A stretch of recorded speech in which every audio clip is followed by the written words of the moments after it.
California exports a fantasy: sun-kissed beaches, Hollywood glitter, avocado toast on a patio where the weather is always perfect. That's the version on the postcards, the Instagram reels, the license plate frames that say living the dream. But drive 3 hours inland, watch the palm trees turn to Joshua trees, then to nothing. Watch the strip malls fade into boarded-up gas stations, rusted car husks, and towns with populations in the single digits. This is the California nobody markets, the California that time, money, and basic infrastructure abandoned somewhere around 1952. Out here, you won't find ghosts. You'll find something worse: places where society's rules simply stopped applying. Towns where the nearest hospital is 2 hours away, where cell service is a fond memory, where the locals don't wave at strangers, they watch them, and where the warnings aren't about supernatural curses.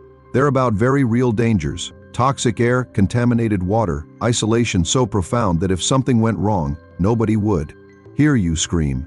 These are places where the American dream came to die in the dirt, and nobody bothered to bury it properly. Some of these towns are officially abandoned. Others technically have residents, though residents might be a generous term for people who've chosen to live beyond the reach of law enforcement, running water, or basic human connection. This isn't a ghost story, it's a reality check.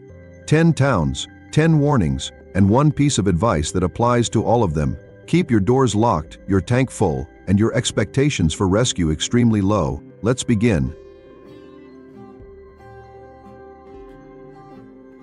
Number 10. Colma, the city of the dead. You'll know you've arrived in Colma when you notice the math doesn't work, the streets are too quiet, the lawns are too perfect, and there are far too many cemeteries for a town this size. That's because in Colma, the dead outnumber the living by roughly 1,000 to 1. This isn't a ghost town, it's a necropolis with a zip code. In 1900, San Francisco had a problem. The city was running out of space for the living, and the dead were taking up prime real estate. So the city did what any reasonable metropolis would do: it evicted the corpses. Between 1912 and 1941, San Francisco systematically relocated its cemeteries over 150,000 bodies to the tiny town of Colma, just south of the city limits. What emerged was something uniquely Californian, a town whose entire economy, identity, and landscape revolves around death. 17 cemeteries now carpet Colma's 2 square miles. Wyatt Earp is buried here. So is Joe DiMaggio. So are newspaper tycoons, railroad barons, and tens of thousands of anonymous San Franciscans who thought they'd found their final resting place until the city decided otherwise.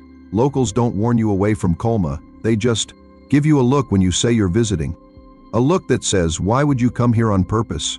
The town is technically functional. There's a BART station, a few strip malls, even a historical society. But wander through the endless rows of headstones at dusk, and you'll understand why most people pass through quickly. The silence isn't peaceful. It's heavy, oppressive, like the weight of 1.5 million dead pressing down on 2 square miles of earth. Colma isn't haunted, it's just honest about something most towns try to hide. Death is an industry. The town generates revenue from burial plots, maintenance fees, and the steady stream of mourners who keep the local flower shops in business.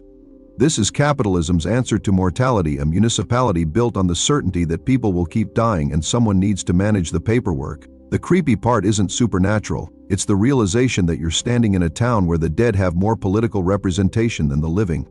The 2020 census counted roughly 1,500 residents. The cemeteries hold over 1 million. If the dead could vote, Colma would be the most powerful town in California.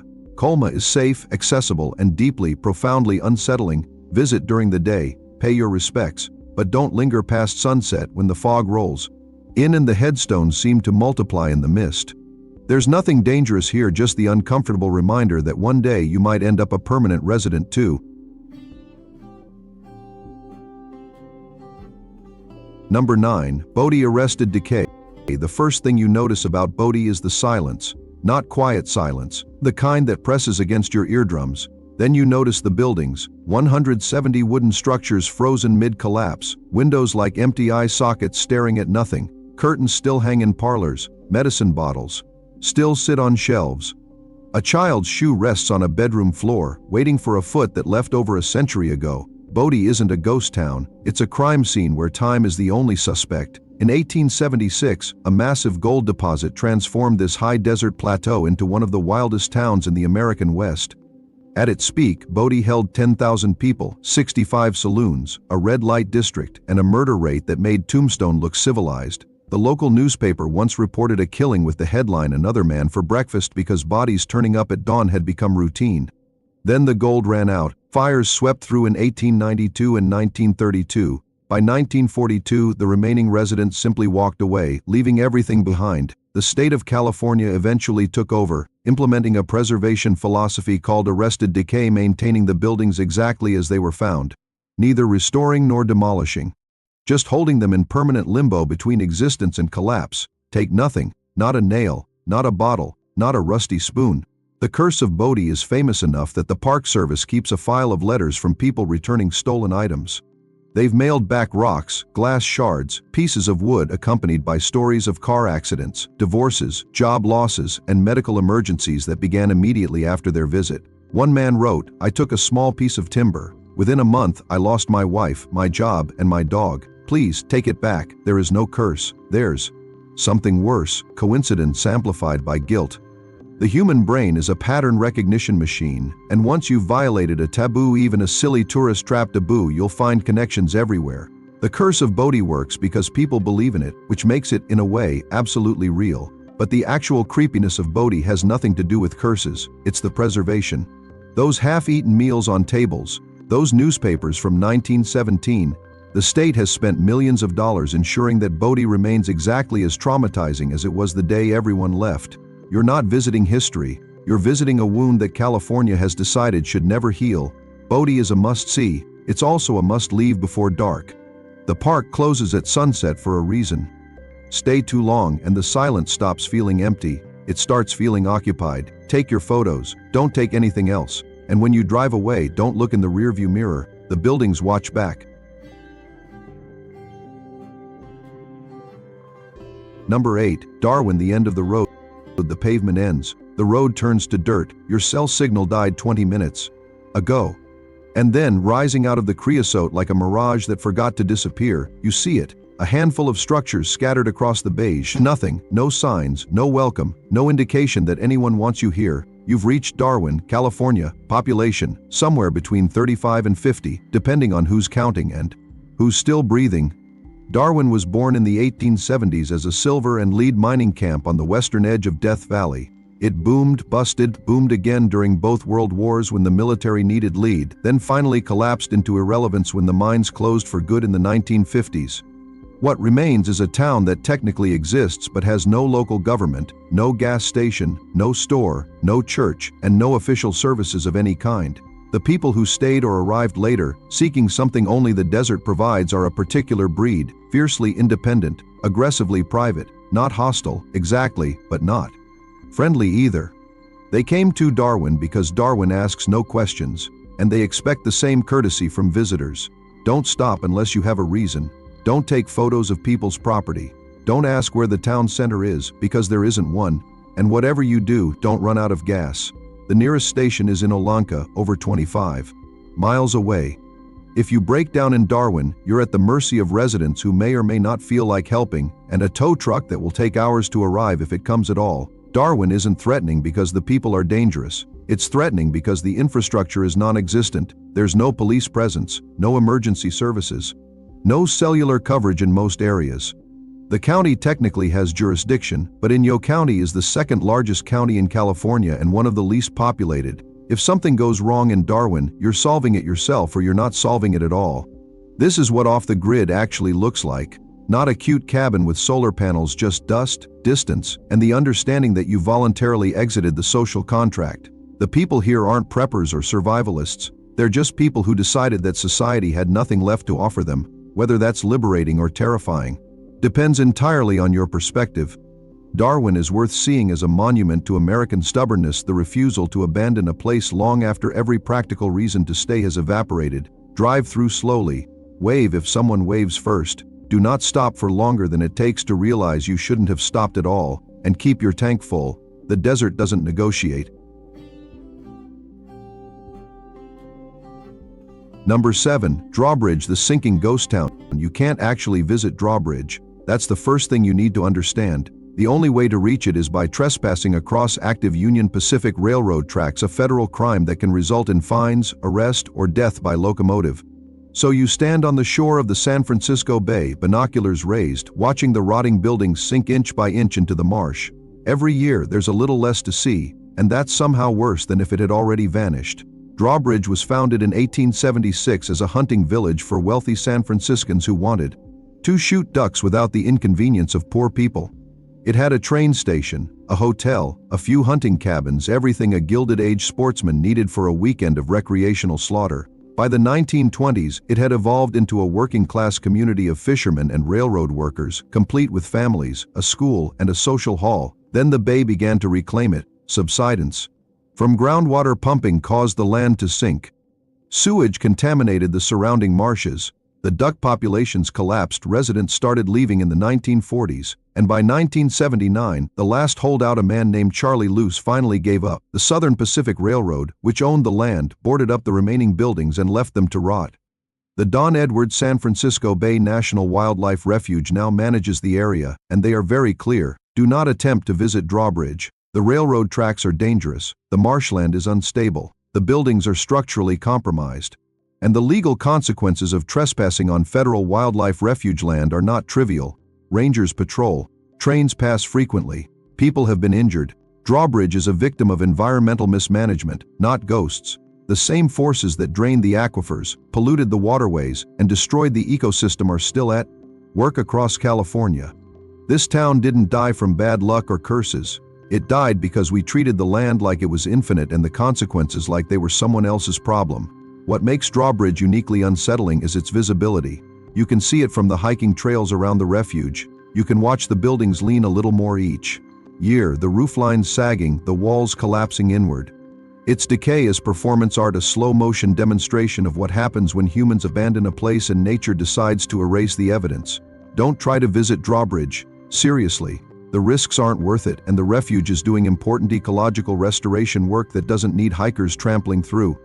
Instead, find a viewpoint along the bait rail, bring binoculars, and watch from a distance. There's something profoundly creepy about a town you can see but never touch, a ghost you can only observe through glass, sinking slowly into the mud that will eventually swallow it whole. Number 6. Amboy, the Route 66 crater. You see Roy's Motel and sign before you see anything else, a massive, iconic Googie-style structure rising from the Mojave like a beacon from a dead civilization. The sign still works. The sometimes opens, but everything around it, the gas pumps, the motel rooms, the entire town of Amboy feels like a movie set where production wrapped decades ago and nobody told the furniture.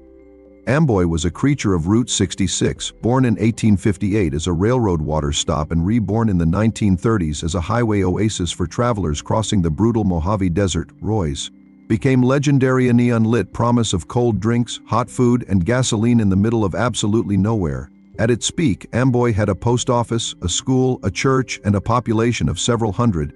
Then Interstate 40 opened in 1973, bypassing Amboy entirely. Traffic evaporated, businesses closed. The population collapsed to single digits. By the 1990s, Amboy was a ghost town owned entirely by one man, and when he died, the whole town went up for sale on eBay. In 2005, a man named Albert Okura, founder of the Juan Palo chicken restaurant chain, bought Amboy for $425,000. The entire town, every building, every lot, even the crater. The Amboy crater, a 250-foot volcanic cinder cone just west of town, is publicly accessible, but the hike is brutal. Summer temperatures regularly exceed 115 F. There is no shade, no water, no cell service. People have required rescue. The town itself is similarly unforgiving. If your car breaks down in Amboy, you're looking at a very long, very hot wait for help that may not come quickly. Amboy is a museum of American optimism gone sour. Roy's sign still glows because someone, Okura, specifically decided the aesthetic was worth preserving. But preservation isn't resurrection. The motel rooms are empty. The operates on a schedule known only to God and the owner. The gas pumps work, sometimes at prices that reflect the monopoly of being the only option for 50 miles. This is what happens when infrastructure moves on. Amboy didn't fail because of crime, disaster, or curses. It failed because the interstate system made it irrelevant.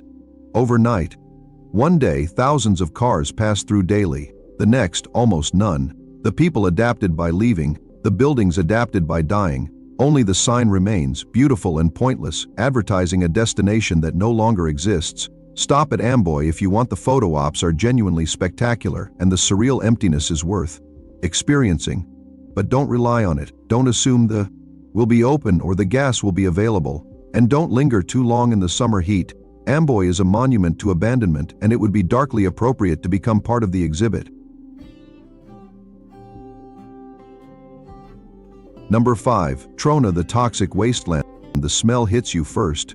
Sulfur, rotten eggs, chemical death. You roll up the windows, but it doesn't help. The stench seeps through the vents, settles into your clothes, coats the back of your throat. Welcome to Trona, California, where the air itself feels hostile and the landscape looks like Mars gave up. Trona exists because of chemistry. The town was founded in 1913 to extract borax, soda ash, and other minerals from Searles Dry Lake, a vast playa rich in evaporite deposits. The Trona Railway hauled chemicals out. Workers hauled their families in. At its peak in the 1970s and 1,980 seconds, Trona had over 6,000 residents, a company store, a movie theater, and something resembling hope. Then the industry downsized. Automation reduced the workforce. The company town model collapsed. The population cratered to under 2,000 and kept falling. Today, maybe 1,000 people remain, living in the shadow of the Searles Valley Minerals plant, breathing air that consistently violates federal pollution standards. Surrounded by abandoned homes and the omnipresent smell of industrial decay. Don't drink the water. Don't breathe deeply. Don't assume anyone's coming if you need help. Trona has a volunteer fire department, but the nearest hospital is in Ridgecrest, 25 miles away. The nearest trauma center is in Lancaster, over 90 miles away. Crime statistics are hard to verify. San Bernardino County doesn't break them down by this level, but anecdotal reports suggest that property crime, drug activity, and general desperation are constant companions. Trona isn't creepy because of ghosts or curses. It's creepy because it's a company town that outlived its company's interest. The same industrial process that created jobs also poisoned the air, sterilized the landscape, and made the town nearly uninhabitable for anyone not directly employed by the plant. And now, with employment declining and property values approaching zero, the people who remain are often those who can't afford to leave. This is environmental apocalypse in slow motion. The mountains of chemical tailings, the lunar landscape of the dry lake, the boarded-up storefronts with faded signs advertising businesses that closed during the Clinton administration. Trona is what happens when extraction is the only economy and extraction ends. Drive through Trona, with your windows up and your expectations low. Stop at the Trona Pinnacles, bizarre tufa formations just south of town because they're genuinely otherworldly and worth the detour. But don't linger in town. The desperation is palpable, the smell is inescapable, and the feeling of being unwelcome isn't paranoia, it's pattern recognition. Number 4. Zzyzx, the fake oasis. The sign says Zzyzx Road, which looks like a typo until you realize it's alphabetically impossible, designed to be the last word in the dictionary. You turn off I-15 onto a 4-mile dirt road leading into the Mojave. At the end, you find a cluster of white buildings on the edge of a dry lake. It looks like a resort. It feels like a trap, and the history confirms your instincts. Zzyzx was the creation of Curtis Hauspringer, a radio evangelist, self-proclaimed doctor, and world-class con artist who squatted on federal land in 1944 and built a health resort called Zzyzx Mineral Springs. For 30 years, Springer broadcast across the country, selling antediluvian tea, mohair tonic, and other miracle cures from his desert compound. He claimed the springs had healing properties. He offered free stays to the elderly. He built a church, a castle, and a 60-foot cross. It was all a scam. In 1974, the federal government finally evicted Springer, seized the property, and handed it to California State University for use as a desert research station. The buildings remain white stucco structures with a vaguely Mediterranean aesthetic, looking absurdly out of place against the creosote and sand.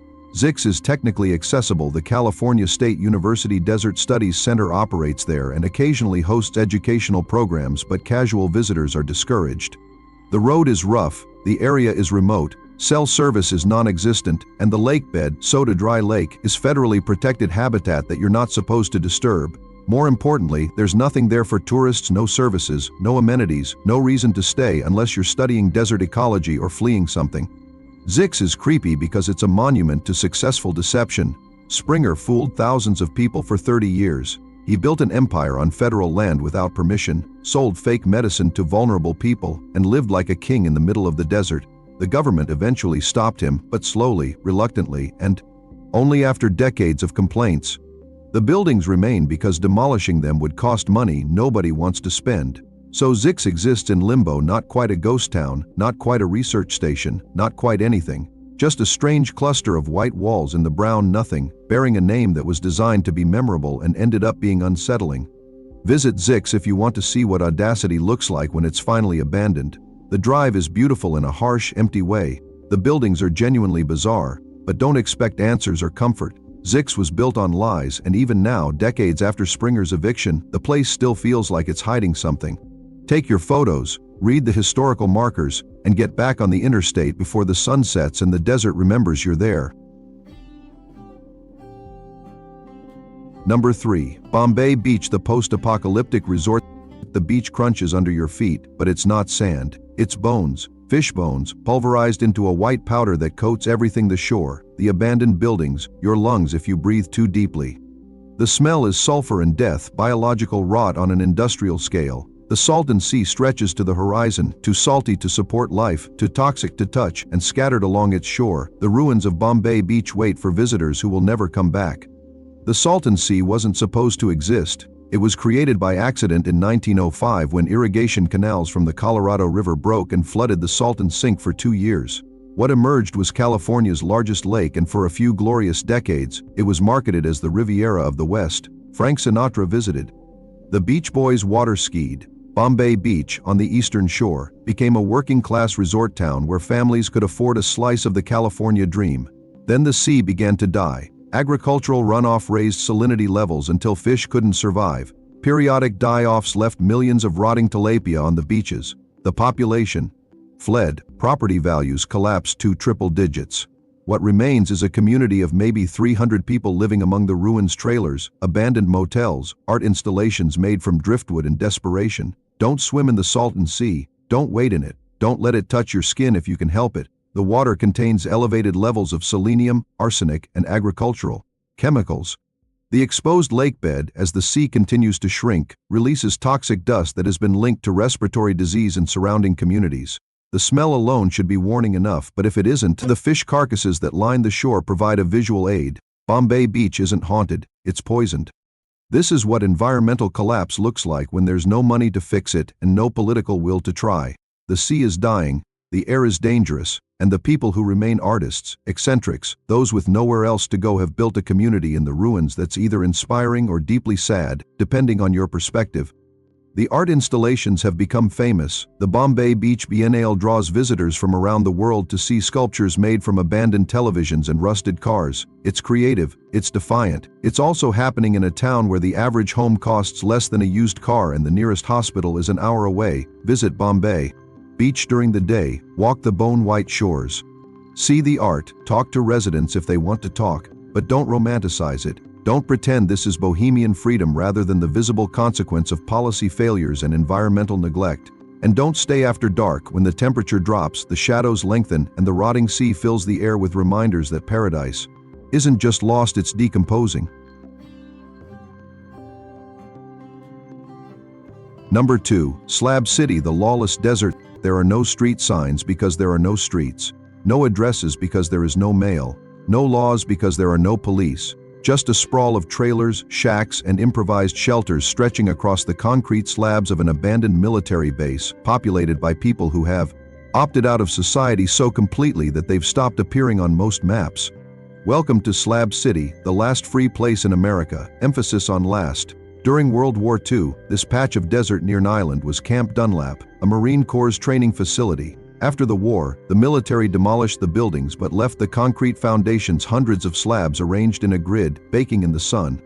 By the 1960s, snowbirds had discovered that nobody owned the land and nobody seemed to care who camped there. By the 1990s, Slab City had become a permanent settlement of several hundred people who lived there year-round, building elaborate camps on foundations never meant for homes. Today, estimates suggest between 150 and 4,000 residents depending on the season, the source, and whether you count the transient population that flows through like tumbleweeds with tattoos. There is no running water, no electricity unless you generate it yourself, no sewer system, no garbage collection, no fire department, no ambulance, no police. The nearest town is Nyland, population 1,000, which has a reputation of its own. Imperial County technically has jurisdiction, but deputies rarely visit unless there's a body, and there are sometimes bodies. Slab City has its share of petty crime, drug activity, and interpersonal violence. What happens when you gather hundreds of marginalized people in the desert with no services and no oversight? Most residents look out for each other, but not all of them. And the ones who don't can make life very difficult for those who do. Slab City is the logical endpoint of American individualism, a place where freedom means no safety net, no accountability, and no help when things go wrong. Some residents are there by choice: artists, retirees, anarchists who genuinely prefer life without rules. Others are there because they've been priced out of every other option, pushed to the margins until the margins are all that's left. It's easy to romanticize from a distance. The last free place in America makes a great bumper sticker, but freedom without resources is just another word for abandonment. The summer heat exceeds 120°F, the winters are cold. The nearest hospital is in Brawley, 20 miles away. If you have a medical emergency in Slab City, you better hope someone likes you enough to drive. You can visit Slab City. Some residents welcome tourists. Others very much don't. Salvation Mountain, the folk art monument at the entrance, is worth seeing. The art installations throughout the slabs are strange and compelling, but know what you're walking into. A place with no rules, which means no protections. Be respectful. Be cautious, don't flash money or valuables, and understand that if something goes wrong, you're solving it yourself. That's the price of freedom. Some people find it worth paying, others don't come back. Number 1. Cerro Gordo, the murder capital in the clouds. The road to Cerro Gordo is 8 miles of switchbacks, sheer drops, and loose rock clinging to the edge of the Inyo Mountains. There are no guardrails, no passing zones. One mistake and your car becomes a permanent part of the landscape 9,000 feet below. If you survive the drive, you arrive at a cluster of wooden buildings perched on a ridge overlooking Death Valley, abandoned, bullet-holed, and so quiet you can hear your own blood pumping. In the 1860s, Cerro Gordo was the richest silver strike in California. At its peak, it produced $17 million in silver and led the wealth that built Los Angeles. It also produced a murder rate that made the town infamous. 1 killing per week at its height, with disputes over claims, women, money, and nothing at all resolved by gunfire in saloons that still stand today. The mines ran dry by the 1880s. The population vanished. What remained was a near-perfect time capsule: the American Hotel, the bunkhouses, the assay office, even the ice house where they stored bodies during winter because the ground was too frozen to dig graves. In 2018, a man named Brent Underwood bought Cerro Gordo for $1.4 million. He moved in, alone, to a ghost town with no running water, sporadic electricity, and the documented spirits of everyone who died there violently. The road is genuinely dangerous. People have died on it. Cars have gone off the edge, never recovered. The town has no cell service, no emergency access. The nearest help is hours away, and in winter the road becomes impassable entirely. Underwood has documented equipment failures, unexplained noises, doors opening by themselves, and a persistent sense that the town does not appreciate being observed. Cerro Gordo is haunted by history, whether or not you believe in ghosts. The violence that happened here was real. The bullet holes in the saloon walls are real. The graves on the hillside are real. The desperation and greed that drove men to kill each other over silver that would eventually run out was absolutely documentably real. What makes Cerro Gordo uniquely terrifying is its isolation. This isn't a ghost town you can visit casually and leave. Getting there is a commitment. Getting out, if something goes wrong, might not be possible. The town sits above the clouds, looking down on Death Valley, as if daring you to remember that everything down there dies. Cerro Gordo is not a tourist attraction. It's a pilgrimage for people who want to understand what happens when ambition meets isolation, meets violence, meets time. Underwood documents his experiences on YouTube. Watch those before deciding if you're brave enough to visit. If you do go, tell someone where you're going. Bring supplies for multiple days, and understand that you're entering a place where over 100 people died badly, and whatever's left of them hasn't forgotten. California sells you a dream: sunshine, palm trees, the endless promise of reinvention. But drive far enough into the desert, climb high enough into the mountains, or sink low enough into the valley, and you'll find the places where that dream curdled into something else entirely. These towns aren't haunted. They're worse, they're real failures of infrastructure, of economy, of environment, of human nature. Real warnings about what happens when society stops paying attention, stops maintaining, stops caring. The ghosts aren't supernatural. They're the echoes of decisions made by people who thought they could extract forever, build anywhere, and escape consequences. So here's the final verdict. California's dark underbelly is fascinating. It's worth exploring from the safety of a locked car with a full tank of gas, a satellite phone, and a very clear understanding that nobody is coming to save you if things go wrong. Don't stop for strangers, don't drink the water, don't take souvenirs. And whatever you do, don't assume that civilization extends 1 mile beyond the last cell tower. Some places don't want to be found. And some places, once you've found them, don't want to let you leave. Drive safe, stay skeptical, and keep your doors locked.